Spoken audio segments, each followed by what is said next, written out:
प्यारे प्यारे स्टूडेंट्स को हमारा प्यार भरा गुड मॉर्निंग। आज हम आपके लिए परमाणु संरचना का पार्ट 4 लेकर के आए हैं, जिसमें बात करेंगे थॉमसन के परमाणु मॉडल पर। सभी स्टूडेंट्स को पता है कि जो आपका फर्स्ट पार्ट था उसमें हमने आपको बताया था जॉन डाल्टन के बारे में, जहां जॉन डाल्टन वैज्ञानिक के द्वारा कहा गया कि परमाणु किसी भी पदार्थ का एक अविभाज्य कण है जिसे आगे विभाजित नहीं किया जा सकता है। यानी कि कोई भी हम पदार्थ ले लें वो परमाणुओं से मिलकर के बना होता है, और किसी भी पदार्थ को हम इतना तोड़े जब हम उसका अंतिम भाग निकाल लेते हैं तो वो हमारा परमाणु कहलाता है। इसके बाद हम चीज को तोड़ नहीं सकते। लेकिन आगे आने वाले वैज्ञानिकों ने क्या काम किया, ये सिद्ध करके दिखा दिया कि किसी भी परमाणु को तोड़ा जा सकता है। ऐसा नहीं है कि किसी भी पदार्थ का एक अविभाज्य कण परमाणु होता है, परमाणु को भी विभाजित किया जा सकता है। जहां पर अगर हम बात करें, जब तक थॉमसन का परमाणु मॉडल आया था तब हमारे प्रोटॉन और इलेक्ट्रॉन की खोज हो चुकी थी। प्रोटॉन की खोज हुई, इलेक्ट्रॉन की खोज हुई, तो वैज्ञानिकों के मन में एक सबसे बड़ा सवाल था, या फिर हम कह सकते हैं सबसे बड़ा डाउट था कि परमाणु में इलेक्ट्रॉन प्रोटॉन होंगे कहां पर। हमने ये तो तय कर दिया कि परमाणु के अंदर इलेक्ट्रॉन होते, प्रोटॉन भी हो, तो उस टाइम न्यूट्रॉन की खोज नहीं हुई थी। हमने आपसे बोला है कि वर्षों तक न्यूट्रॉन का कोई भी अता पता नहीं था। न्यूट्रॉन की खोज बहुत समय के बाद हुई, कब हुई वो हम आपको बताएंगे। लेकिन अगर हम जब बात करें थॉमसन का परमाणु मॉडल आया था तो उस टाइम इलेक्ट्रॉन और प्रोटॉन की खोज हो चुकी थी, जो हम आपको पिछले पार्टों में सिखा चुके हैं। वारी है कि परमाणु यानी कि एटम में इलेक्ट्रॉन कहां होंगे और प्रोटॉन कहां होंगे। जहां से हमारे मॉडल बनने स्टार्ट होते हैं, सबसे फर्स्ट मॉडल जो दिया गया था वो जे थॉमसन द्वारा दिया गया था, जिसे कहा गया थॉमसन का परमाणु मॉडल। ठीक है, सभी विद्यार्थी हेडिंग लगाएंगे थॉमसन का परमाणु मॉडल। एक एक चीज आपको हम बहुत अच्छे से बताएंगे। ऐसा स्टूडेंट, सभी स्टूडेंट्स का यही क्वेश्चन रहता है कि थॉमसन का परमाणु मॉडल अस्वीकार कर दिया गया, यानी कि रद्द कर दिया गया, फिर हम इसको पढ़ते क्यों हैं। तो देखिए, जो आपका जे थॉमसन द्वारा परमाणु मॉडल दिया गया है, इसमें एक दो बातें ऐसी हैं जो आज दिन तक सच हैं, बिल्कुल सही हैं। अभी तक उन बात को अस्वीकार नहीं किया गया है, जिसके चलते हमको ये मॉडल पढ़ना पड़ता है। और दूसरी तौर पे हम देखें तो अगर हमारे प्यारे स्टूडेंट्स किसी चीज की नींव नहीं रखी जाएगी तो आगे तक हम कैसे पहुंच पाएंगे। अगर जे थॉमसन मॉडल के बारे में ना सोचते, वो इस चीज की नींव ना रखते, तो आगे हम चीजों को कैसे पढ़ पाते, कैसे सीख पाते। तो ये संभव नहीं था, इसलिए हेडिंग लगाएंगे थॉमसन का परमाणु मॉडल। थॉमसन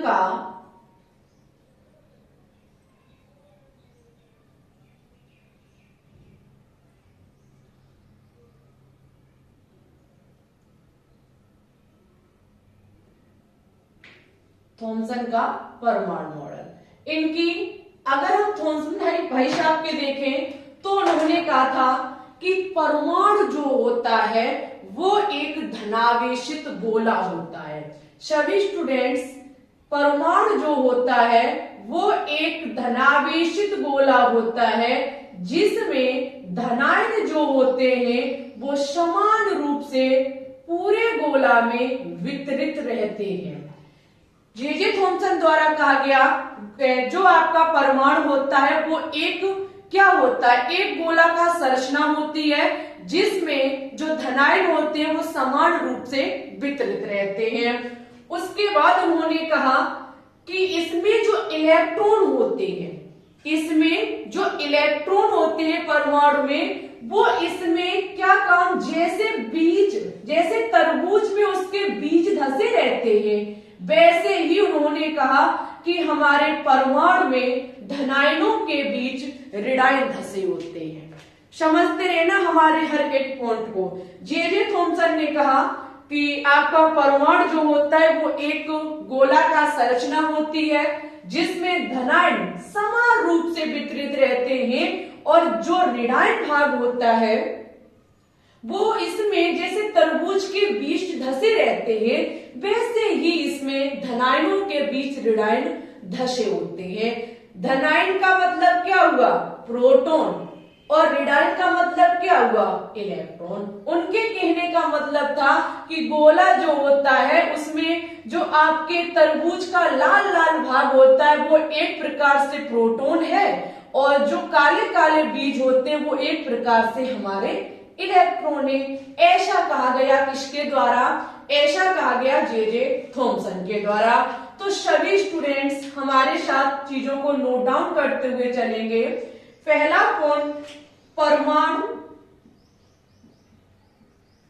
एक गोलाकार रचना है।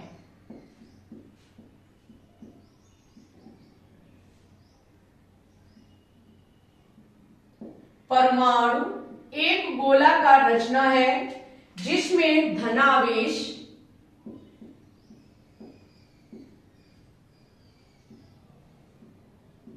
धनावेश का मतलब क्या हुआ? प्रोटॉन।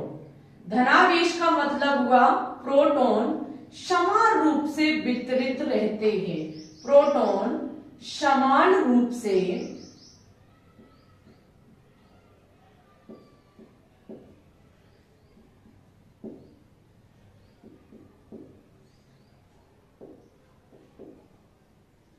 लिख लीजिएगा सभी स्टूडेंट्स पॉइंट को कि परमाणु जो होता है, एटम जो होता है वे गोलाकार रचना होती है जिसमें धनावेशित कण जो होते हैं, ये धनावेशित कण जो होते हैं वो समान रूप से पूरे में वितरित रहते हैं। वहीं पे उन्होंने आगे कहा कि ऋणावेश यानी कि इलेक्ट्रॉन,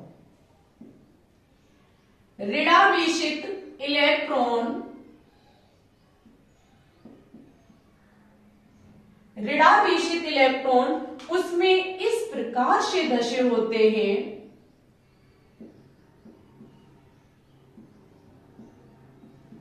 इस प्रकार धसे होते हैं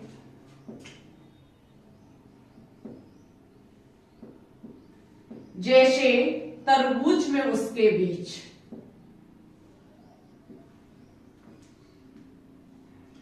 जैसे तरबूज में उसके बीच।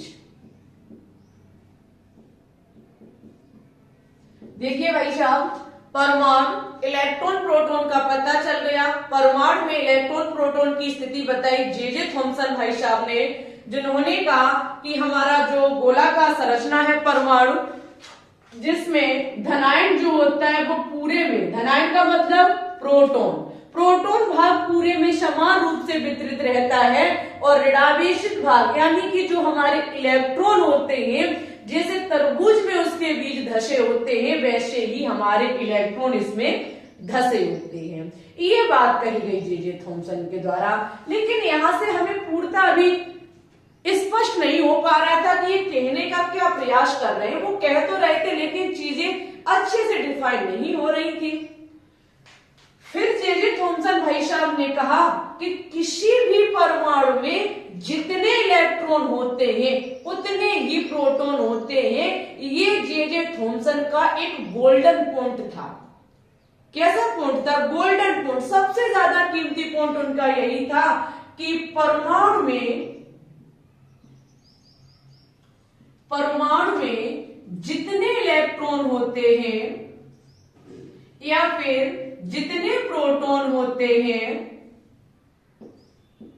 उतने ही इलेक्ट्रॉन होते हैं।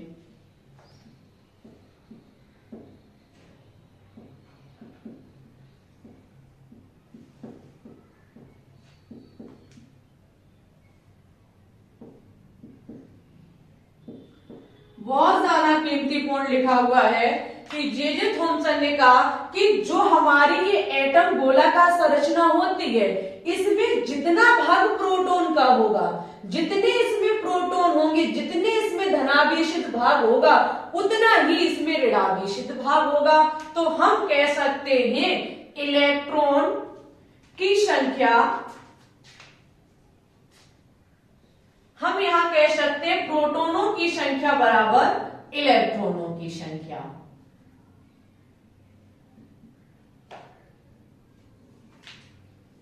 प्रोटॉनों की संख्या बराबर इलेक्ट्रॉनों की संख्या।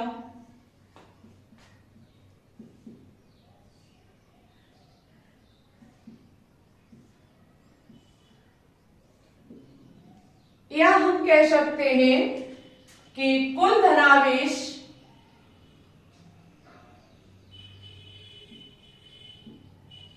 बराबर कुल ऋणावेश।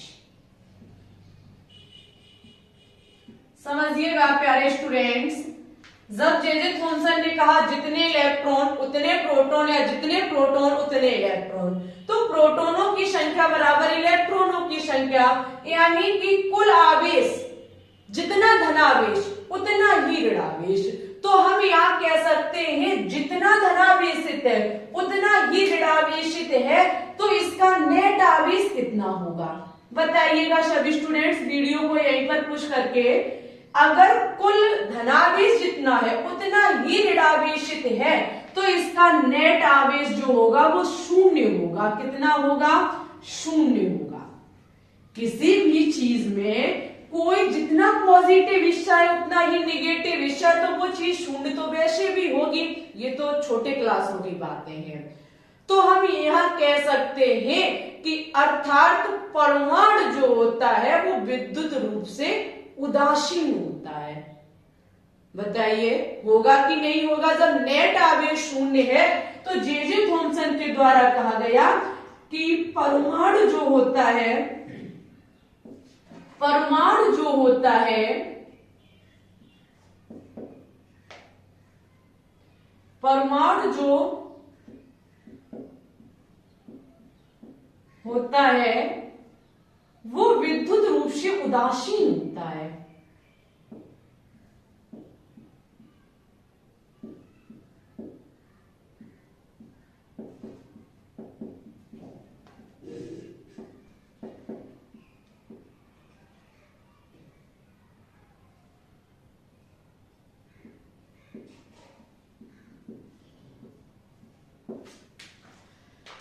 डियर स्टूडेंट्स, ये जे थॉमसन के द्वारा कहा गया जब नेट आवेश शून्य है तो परमाणु जो होगा वो विद्युत रूप से कैसा होगा? उदासीन, जो आज दिन तक बिल्कुल सही बात है। जे थॉमसन की ये जो बात उन्होंने कही वो आज दिन तक सच है, इसलिए ही मुझे थॉमसन का परमाणु मॉडल पढ़ना होता है। ये बात वास्तविकता सच है कि परमाणु जो होता है, एटम जो होता है, वो विद्युत रूप से उदासीन होता है। अच्छा भाई, विद्युत रूप से उदासीन क्यों होता है? क्योंकि इसमें जितना धनावेश भाग होता है उतना ही इसमें ऋणावेशित भाग होता है। ये बात सच है। इतनी बात जे थॉमसन द्वारा कही गई थी कि परमाणु एक धनावेशित गोला होता है जिसमें हमारे इलेक्ट्रॉन जो होते हैं वो बीच की तरह धसे रहते हैं, और इसमें जितना धनावेशित भाग होता है उतना ही ऋणावेशित भाग होता है, जिसके चलते एटम, हमारा परमाणु जो है वो विद्युत रूप से उदासीन होता है।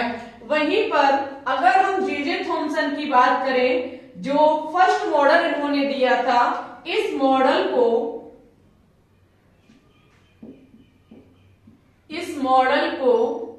तरबूज का मॉडल,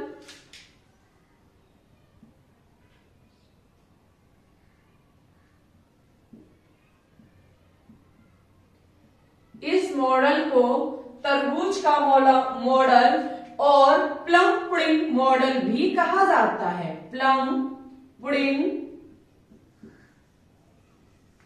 मॉडल भी कहा जाता है।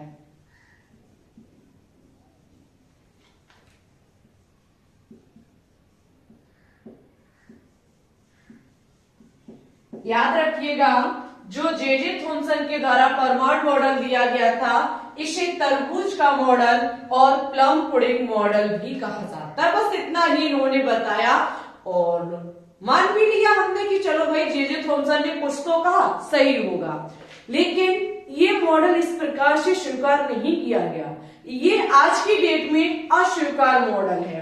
ये जो थॉमसन का परमाणु मॉडल है वो आगे चल के रद्द कर दिया गया। आगे चल के ये रद्द कर दिया गया। रद्द करने का सबसे बड़ा रीजन था कि जब आगे चल के न्यूट्रॉन की खोज हुई, अभी प्रोटॉन इलेक्ट्रॉन थे, उन्होंने जो कही वो हमने मान ली, लेकिन आगे चल के जब न्यूट्रॉन की खोज हुई तो ये न्यूट्रॉन के बारे में सही नहीं बता पाए कि किसी भी परमाणु में न्यूट्रॉन कहां होंगे। इलेक्ट्रॉन प्रोटॉन के बारे में तो बता दिया, इट्स ओके, लेकिन जब आगे चल के न्यूट्रॉन की खोज हुई तो वैज्ञानिक जे थॉमसन से पूछा गया कि अब बताइए हम न्यूट्रॉन को कहां ले जाएंगे। आपने कह दिया तरबूज की तरह होता है लाल लाल भाग, प्रोटॉन हो गया और बीज धसे रहते वो इलेक्ट्रॉन हो गए, न्यूट्रॉन फिर कहां होगा। तो जे थॉमसन ने हाथ जोड़ लिए कि मेरे बस की बात नहीं है, मेरे नहीं समझ आ रहा है कि न्यूट्रॉन कहां होंगे, जिसके चलते जे थॉमसन का परमाणु मॉडल रद्द कर दिया गया, इसे अस्वीकार कर दिया गया। और आगे हमारा एक मॉडल आया रदरफोर्ड का अल्फा कण प्रकीर्णन प्रयोग, जिसके द्वारा हमारा सेकंड मॉडल रदरफोर्ड के द्वारा दिया गया। फिर उन्होंने बताया इलेक्ट्रॉन प्रोटॉन और न्यूट्रॉन के बारे में कि किसी भी परमाणु में ये कहां होते हैं। रदरफोर्ड का परमाणु मॉडल इसकी अपेक्षा थोड़ा बड़ा भी है, आपको नेक्स्ट क्लास में देखने को मिलेगा, इसलिए सबसे पहले कमेंट बॉक्स में कमेंट करके बताएंगे कि आज का ये मॉडल कितना आपको समझ में आया। ठीक है, इसी के साथ यदि आपको वीडियो पसंद आई हो तो प्लीज वीडियो को लाइक करें, शेयर करें, चैनल पे न्यू है तो चैनल को भी सब्सक्राइब कर लें। ठीक है, डेली शाम 3 बजे आपको ऑर्गेनिक केमिस्ट्री की क्लास प्रोवाइड कराई जा रही है, उसको देखना कभी ना भूलें। क्लास 11th की ऑर्गेनिक केमिस्ट्री हमारी फिनिश होने वाली है, क्लास 12th पर हम कदम रखेंगे। ओके, तो फिर ठीक है, चलते सभी विद्यार्थी अपना ख्याल रखेंगे, अच्छे से पढ़ेंगे, आगे बढ़ेंगे और जल्द से जल्द हमारी ये परमाणु संरचना टॉपिक जैसे ही खत्म होता है वैसे ही इसका मॉक टेस्ट लेंगे। तो हर एक क्लास को अच्छे से देखिए और अपने नोट्स अपने हाथों से जरूर बनाइए। हमारी आपसे रिक्वेस्ट है कि जब तक आप नोट्स नहीं बनाएंगे तब तक चीजें अच्छे से क्लियर नहीं होगी। ये छोटा सा मॉडल था, इसका भी ध्यान रखना, ये ज्यादा बड़ा मॉडल नहीं है, छोटा सा मॉडल है। नेक्स्ट आपका जो मॉडल आएगा वो थोड़ा लंबा है। ओके, तो फिर ठीक है, चलते हैं, सभी को बाय बाय, अपना ख्याल रखना, अच्छे से पढ़ना, आगे बढ़ना, तब तक के लिए और